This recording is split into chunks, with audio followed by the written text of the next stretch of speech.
সম্প্রতি মাইক্রোসফট সমীক্ষার একটি প্রতিবেদন প্রকাশিত হয়েছে, যেখানে দেখা গেছে বিশ্বে সবচেয়ে বেশি ভুয়া খবর ছড়ায় ভারত। বিভিন্ন অপপ্রচার ও ভুয়া তথ্যে সয়লাভ হয়ে গেছে ভারতের সামাজিক যোগাযোগ মাধ্যম সহ সংবাদ মাধ্যমগুলো।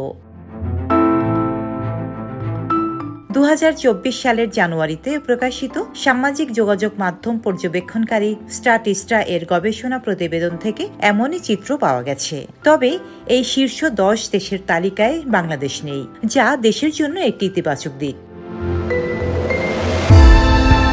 গবেষণায় দেখা গেছে বাংলাদেশের সামাজিক মাধ্যমে মিথ্যা ও তথ্যের প্রভাব তুলনামূলকভাবে কম, যদিও দেশে মাঝারি থেকে উচ্চ মাত্রার ভুয়া তথ্যের ঝুঁকি রয়েছে বলে এই গবেষণা প্রতিবেদনে সতর্ক করা হয়েছে। তালিকায় ভারত ছাড়াও ব্রাজিল, ফিলিপাইন, মেক্সিকো, রাশিয়া, যুক্তরাষ্ট্র, ইন্দোনেশিয়া, নাইজেরিয়া, দক্ষিণ আফ্রিকা এবং তুরস্ক রয়েছে।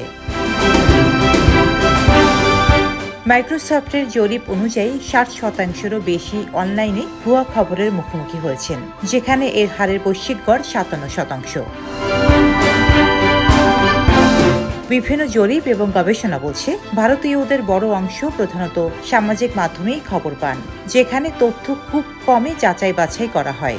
বিশ্বের সবচেয়ে বেশি হোয়াটসঅ্যাপ ব্যবহারকারী দেশ হিসেবে ভারতের প্রায় 300 মিলিয়ন ব্যবহারকারী রয়েছে। এই প্ল্যাটফর্ম থেকেই সবচেয়ে বেশি কন্টেন্ট ফরওয়ার্ড করা হয়।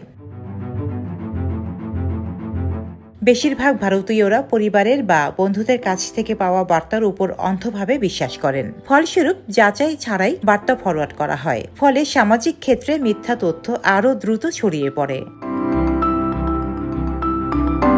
সম্প্রতি বাংলাদেশ নিয়েও দেশটির মূলধারার বিভিন্ন সংবাদ মাধ্যম যাচাই বাছাই না করেই বিভিন্ন ভুল খবর প্রকাশ করেছে। ভুয়া খবর প্রকাশের তালিকায় রয়েছে the print, the Hindu, the Hindustan Times, India today, Times of ইন্ডিয়ার মতো প্রথম সারির সংবাদ মাধ্যমও।